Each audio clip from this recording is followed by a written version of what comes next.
السلام عليكم، اهلا وسهلا ومرحبا بكم في الفيديو ديال اليوم. وكيف ديما نتمنى المتابعين ديالي والمشاهدين ديالي تكونوا بخير وعلى خير وفي احسن الاحوال ان شاء الله. واليوم غادي نشارك معكم واحد الكيكه.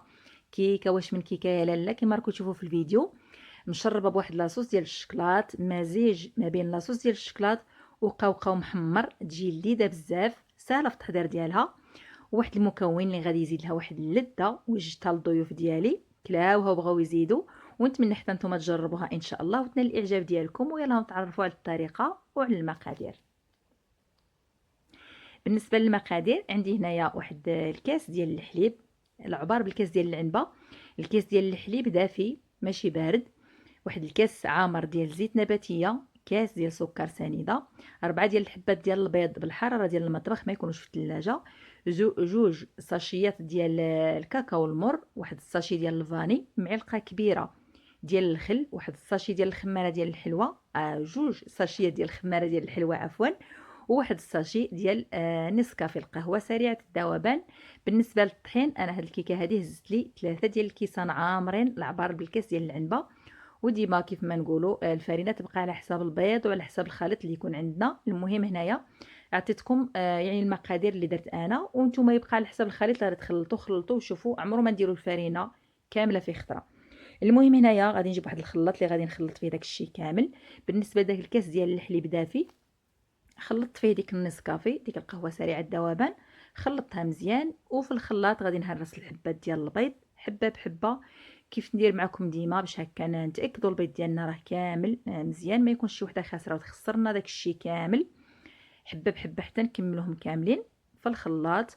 تقدروا ديروا غير هكا في مول وتخلطوا بالخلاط ديال اليد. المهم هكذا يجي الكيكه سهله، يعني تخلط كل شيء. كيكه اللي هي سهله ماهله في الطريقه ديالها، في طريقه التحضير. المهم هنا واحد الزغيبه ديال الملح، واحد القريصه هكا ديال الملح. وغادي ندير ديك الفاني. المقادير كاملين غادي نديرهم في خطره الا ديك الخماره ديال الحلوه عفوا، والطحين، وهذيك الساشي ديال الكاكاو. هادو اللي غادي نخليهم حتى للاخر فاش نطحن داك الشيء كامل.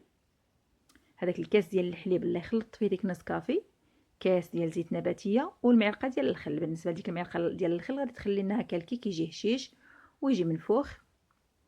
بالنسبه للكيك الا بغيتو يجيكم هكا طالع ويجي خفيف ويجي زوين، ديما داك الخليط ديال البيض ديال السكر في الاول نخلطوه مزيان في الخلاط هكا الكهربائي ولا بالطراب الكهربائي ولا بالطراب ديال اليد. المهم داك الشيء كامل يتخلط مزيان مزيان. عاد ديك الساعه نزيدو الطحين ونزيدو الخمار ديال الحلوى. كما شفتوا معايا هنا داك الخليط راه مخلط مزيان حتى تكشكش كيف ما نقولوا حنايا، باش هكا تنجح لنا الكيكه وتجي خفيفه. من بعد ما كملت داك الخليط طحنته مزيان، درتو هكا في مول اللي غادي نخلط فيه، وغادي نزيد دوك الساشيات هكا ديال الكاكاو المر. تقدروا ديروا حتى 3 ديال الساشيات على حساب اللون اللي تبغوا نتوما، واش تبغوه غامق مزيان ولا هكا شويه فاتح. المهم هنا انا درت جوج وغربلتهم بطبيعه الحال. والمكون اللي غادي يزيد لنا واحد اللذه لهذا الكيك هو هاد الياغورت هكا ديال الشكلاط اللي يعطي واحد اللذه لهذا الكيك ديالنا.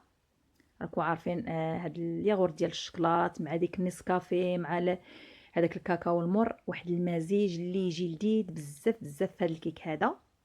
وبطبيعه الحال هذاك الكاكاو المر يتغربل.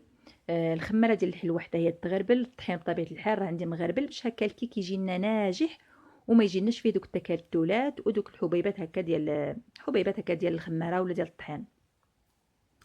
هنا من بعد ما خلطت داكشي كامل بقيت نزيد الطحين شويه بشويه.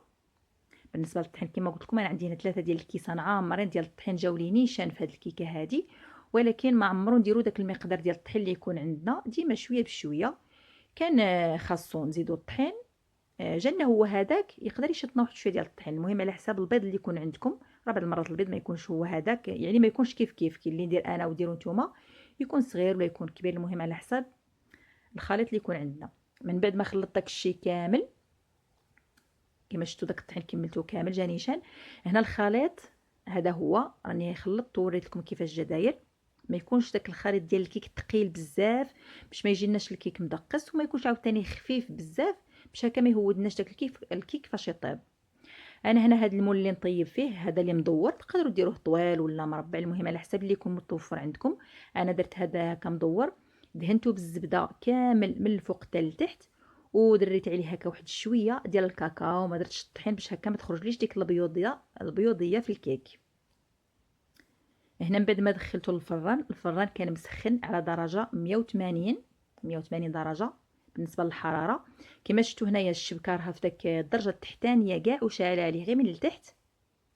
درت 40 دقيقه ومن بعد غادي نشوف، بعض المرات يدي لي 40 دقيقه، بعض المرات 45 دقيقه باش يطيب على خاطرو. انا شاعله عليه هنا غير لتحت. فاش يطيب ونشوفوا داك الكيك صافي راه طلع وطاب، عاد نشعلو من الفوق باش هكا يتحمر واحد شويه. بالنسبه للكيك هكا ديال الشوكولاط هكا ما يتحمرش بزاف من الفوق. وهنا كما شفتوا الكيكه ناجحه 100%، طالعه مفشفشه تبارك الله وخفيفه. وفاش نديرو هكا يطيب في الفران حتى نتاكدوا راه طايب، ما نحلوش عليه نهائيا باش هكا ما يهودناش الكيك، وكونوا اكيدين راه غادي ينجح معكم 100%. هنا غادي نوجد معكم واحد المزيج اللي غادي يكون غادي نسقي به داك الكيك، وفي نفس الوقت غادي تكون واحد الصلصه اللي غادي ندهن بها الكيك ديالي من بعد. المهم هنايا درت كاس ديال الماء، الكاس ديال العنبه ما عامرش ناقص واحد شويه ما بارد من الروبيني، واحد المعلقه ممسوحه ديال النشا، واحد القرصه هكا ديال نسكافي ديال القهوه سريعه الذوبان واحد شويه، واحد الساشي ديال الكاكاو المر. هاد الصلصه هذه تجي لذيذه بزاف، تقدروا ديروها في اي نوع ديال الكيك اللي ديروه. وغادي ندير هكا موصويات ديال الشوكولات على حسب 6 ولا 7 ديال الحبات هكا باش يعطينا واحد اللذه لديك لاصوص. غادي نزيد واحد المعلقه ديال السكر سنيده على حساب داك القهوه سريعه الذوبان اللي درناها، وعلى حساب الكاكاو المر باش هكا ما تجيناش ديك لاصوص مره. اما الشوكولاط راه عندي حلو، هذاك الشيء علاش درت غير معلقه كبيره. الا كان عندكم الشوكولاط مر تقدروا ديروا حتى 2 معلقات. فاش وجدت داك الخليط درتو فوق البوطه هكا واحد شويه حتى دابت ديك هذوك المرصويات ديال الشوكولاط، ونقصت واحد شويه اللي غادي نشرب به داك الكيك. كما قلت لكم هنايا ندهنوا به الكيك وفي نفس الوقت غادي تكون عندنا صوص. ثقبت هكا هذيك الكيكه بواحد الكوردون باش هكا تشرب لي هذاك لاصوص مزيان، وبقيت ندهن هكا ندهن ونخلي واحد شويه حتى تشرب، عاود ندهن مره اخرى باش هكا تجينا داك الكيكه خفيفه ورطبه من الداخل. بالنسبه لذاك الخليط اللي خليته غادي نردو فوق البوطه حتى يعقد ونحصلوا على واحد لاصوص هكا ديال الشكلاط، عاد غادي نزيدو فوق الكيك. صراحه تجي لذيذه بزاف، نتمنى تجربوها وتقولوا لي في الكومنتير كيفاش جاتكم. كما شفتوا سهله في التحضير، في الخلاط نخلطوا كل شيء. وبالنسبه للطياب راه كل واحد على حسب الفران ديالو. انا كما قلت لكم بعض المرات 40 دقيقه حتى 45 دقيقه تكون واجده. هنايا ندهنها ونعاود نثقب عاود بداك الكوردو باش هكا تشرب لي مزيان. غادي نرد داك الخليط فوق البوطه. هنا من بعد ما تقال داك الخليط حصلت على صوص هكا ديال الشكلاط كما شفتوا معايا.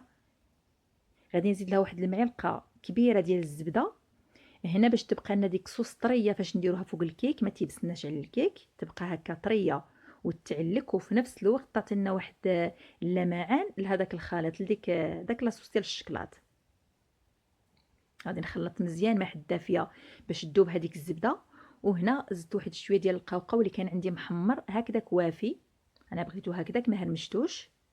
غادي نخلط مزيان وغادي ندهن ديك الكيكه ديالي من الفوق وعلى الجوانب حتى نلبسها مزيان بهذا الصوص هادي. صراحه هاد الكيكه هادي فاش حطيتها للضيوف راه ما بقاتش بها الفروفه وبغاو يزيدوا كما قلت لكم، قلت لهم هادشي اللي كاين. المهم هنا بعد ما سرحت كامل عليها هذاك الصوص هذاك، غادي تشوفوا الشكل النهائي ديالها كيفاش جا، ونتمنى تنال الاعجاب ديالكم. ما تنساوش اختكم رحمه بالتشجيعات وبواحد اللايك الا جات على خاطركم باش هكا نزيدو نستمروا في القناه ونعطيكم الجديد ان شاء الله وبحول الله.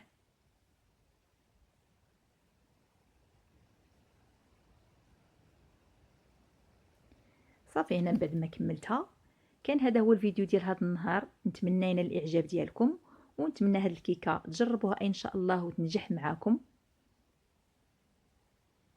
ونتلاقاو في فيديو قادم ان شاء الله، فيديو ووصفه جديده. نقول لكم بسلامه عليكم.